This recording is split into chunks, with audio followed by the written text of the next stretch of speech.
Command end to start. 2, 1. There you have it, a beautiful liftoff of our Next Generation New Shepard live from West Texas. Welcome to your online coffee break, where we discuss bite-sized topics that inspire, educate, and entertain. Here's your host, a software innovator, award-winning marketer, and astronomy and space buff, Chuck Fields. Hello, thanks for joining me today for your online coffee break. Today I'd like to welcome to our show my special guest, Christian Davenport. Chris has been a staff writer at the Washington Post since 2000 and currently covers the space and defense industries for the financial desk. He is a recipient of the Peabody Award for his work on veterans with traumatic brain injury and has been on reporting teams that were finalists for the Pulitzer Prize 3 times. Chris recently released his book, The Space Barons, the story of Elon Musk, Jeff Bezos, and the quest to colonize the cosmos. Welcome to the program, Chris. Thanks so much for having me. Oh, my pleasure. Chris, I've really been enjoying your new book, The Space Barons. Now, you've covered an array of other assignments, including the D.C. area sniper shootings and veterans issues. But can you tell me more about what motivated you to write this book? Well, I'd been covering the defense and space industries for the Post for about 5 years. And one of the earlier assignments I got was a press conference that Elon Musk gave at the National Press Club when he was suing the Air Force over the right to compete for national security launches. Mm-hmm. And that was kind of like an awakening moment for me because he actually started off the press conference talking about trying to land the first booster. And this was even before they put the drone ship out there so that it would hover over the ocean. And I was kind of like just, sort of amazed by how brash, this billionaire was and how he would sue his customer. And, just so many things were happening and continue to happen over the course of the 2 years where they started pulling off the landings of the rocket. Mm-hmm. Blue Origin was landing its New Shepard. Virgin Galactic had its fatal crash. Then the Orbital Sciences rocket blew up. And all these things that happened, I felt like it just really transcended the day-to-day coverage I was providing in the Washington Post, and I felt like it deserved a bigger treatment because I do think, that this is an area and a time that we're going to look back on in 20, 30, 40 years from now. It's really a sort of momentous period in space, and I wanted to chronicle that for readers. Oh, I totally agree with that. Now, one thing that really I loved is in the beginning of your book, you give this incredibly vivid account of the helicopter crash involving Jeff Bezos, the founder of Amazon. I could literally feel my heart going faster when I read this part. Who did you interview about that to portray such an accurate picture? Oh, thanks. Well, I interviewed Jeff about it. He talked to me about it. I went back. There was a little bit of coverage of it at the time. I got the records from, I think there was a National Transportation Safety Board report or an FAA report. I talked to the county sheriff who responded. And in addition to that, I got a great account by a rancher named Ty Holland, who was hired by Jeff to sort of act as a guide. Now, this was a trip in, I think it was 2003, mm-hmm. And so Jeff was started looking for land in West Texas where he would put his, ultimately put his Blue Origin space company. At the time, that was very secret, keeping everything, close hold under wraps. And so Ty Holland was the rancher who served as his guide and taking him from place to place. And it was sort of funny because he had never been in a helicopter before and thought, well, if Jeff, you really want to see the backcountry and the land, the best way to do it is by horseback. And but Jeff obviously didn't have the time for that. And he didn't, Ty Holland was just sort of a really interesting character because he didn't know who Jeff was. He didn't know what Amazon was. I don't think he'd ever really even spend much time on the internet. And the pilot was another interesting character named Cheater Bella, who had, was somewhat infamous, who had been an escaper where he had been accused of flying a helicopter onto the grounds of the New Mexico State Penitentiary and freeing these inmates, but later was acquitted because he had been forced to do so by one of his passengers at gunpoint. But anyway, Jeff Bezos finds himself, in the company of this odd cast of characters looking for property in West Texas. And it was a hot day, it was a windy day, and they were at altitude, some 5,000 feet in West Texas, and they were heavy too because there were 4 people in there. They were fully loaded, and as they were trying to go on to the next spot, they couldn't get the helicopter to get lift. So instead of going up, it started going just, hovering off the ground and going forward and crashing into trees, and eventually, spilled into this creek called, as luck would have it, Calamity. So there are all sorts of great stories like that. Wow. One thing that I also really got a kick out of this is, Chris, nearly all of us have heard of SpaceX, Blue Origins, and Virgin Galactic. But I was surprised to hear about the initial venture of Beale Aerospace by Andy Beale, and eventually how that led to his rocket testing property being acquired by SpaceX. Did you speak with Andy Beale? Yeah, I talked to Andy. It was nice. I ultimately got to talk to the 4 billionaires featured in the book: Paul Allen, Elon Musk, Jeff Bezos, and Richard Branson. Also talked to Andy Beale, who he's a really interesting guy because he's sort of, he has a lot in common with Elon. He was sort of like Elon Musk before Elon Musk. And he had made a lot of money in real estate and in banking and was, sort of self-taught, and I don't think he finished college, but, obviously incredibly smart, incredibly ambitious and entrepreneurial. And, in the late 90s was viewing space as an area that he thought he might try to go into, that he thought was ripe for disruption.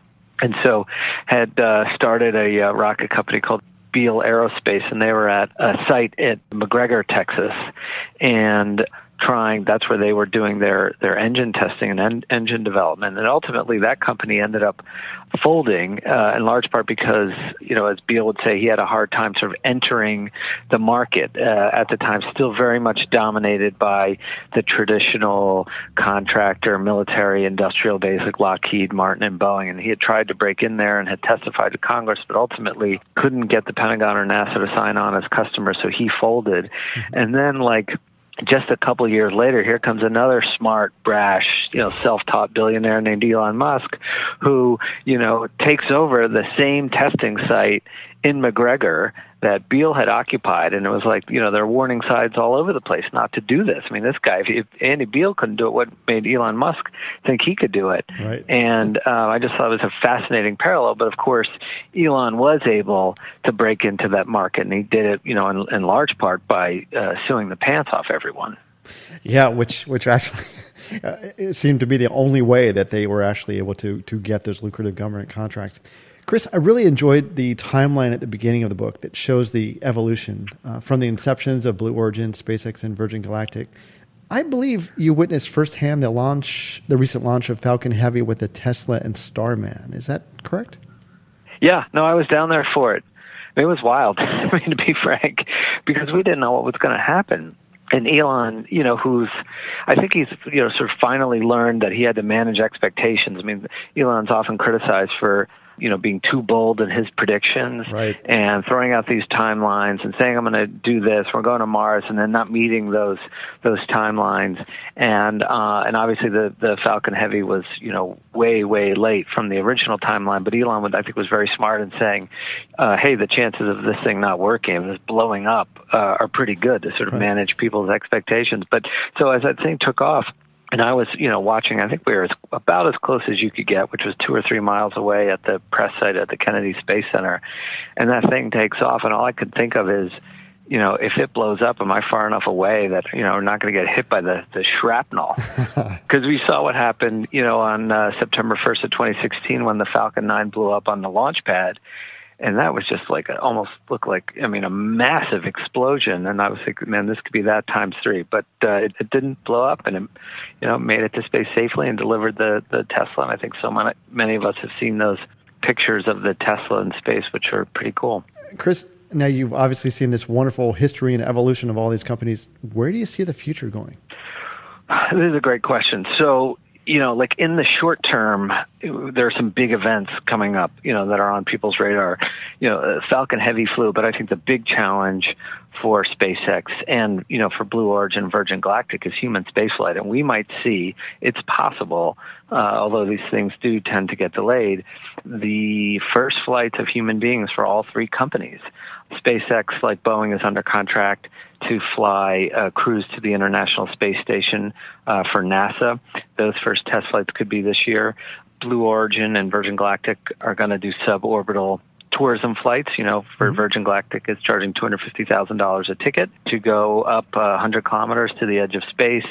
You would unbuckle your seatbelt, float around the cabin for a few minutes, see the curvature of the Earth, and, be an astronaut for a little while. And Blue Origin wants to do the same thing. So that's sort of what's coming up in the short term. And I think that's a big moment because really, for a lot of those companies, it's about human spaceflight.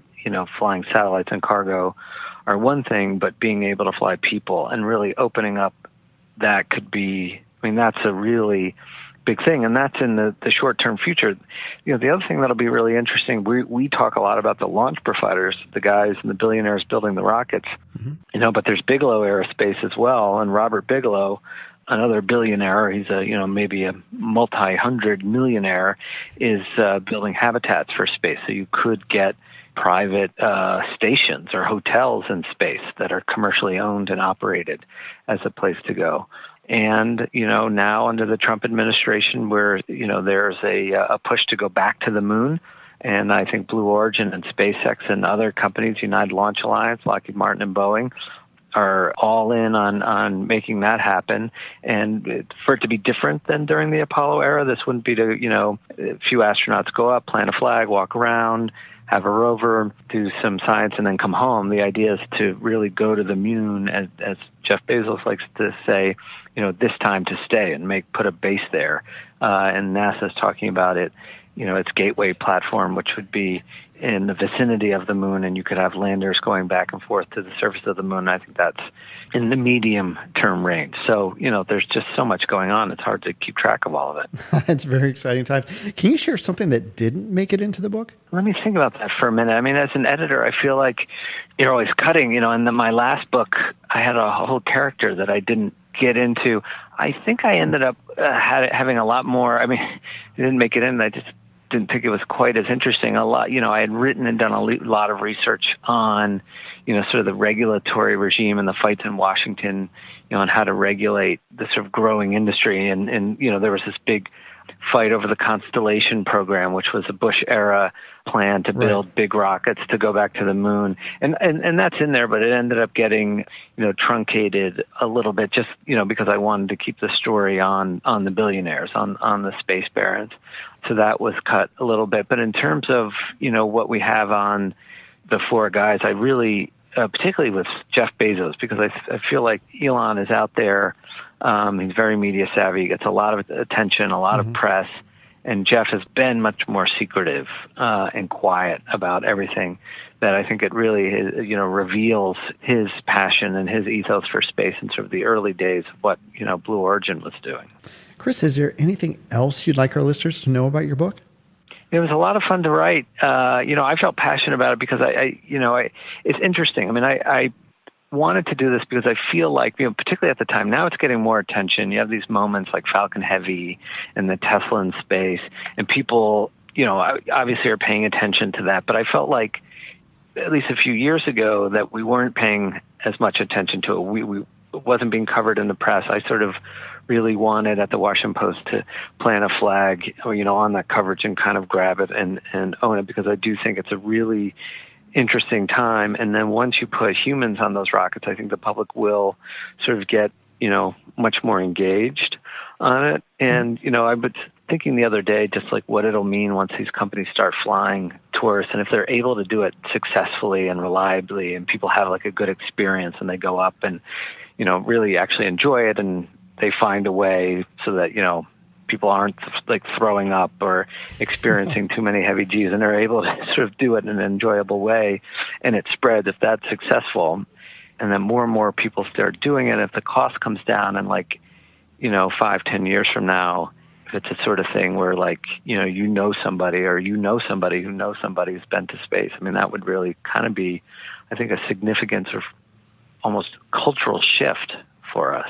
So anyway, I just wanted to sort of chronicle the early days and the visions of the people who are trying to make that happen. Well, Chris, I think your book, The Space Barons, is fantastic, and really appreciate you taking time out of your busy schedule. Thank you so much for joining me today. Sure, my pleasure. Thanks for having me. Chris's new book, The Space Barons, is out now and available online or at your favorite bookstore. For more information about Chris or to read his other articles, please visit WashingtonPost.com. Well, that's what we have today for your online coffee break. I hope you found this information helpful and appreciate your feedback. If you know someone else who would benefit from this episode, please share it with them or send them to onlinecoffeebreak.com. Thanks again for taking your coffee break with me today. See you next time.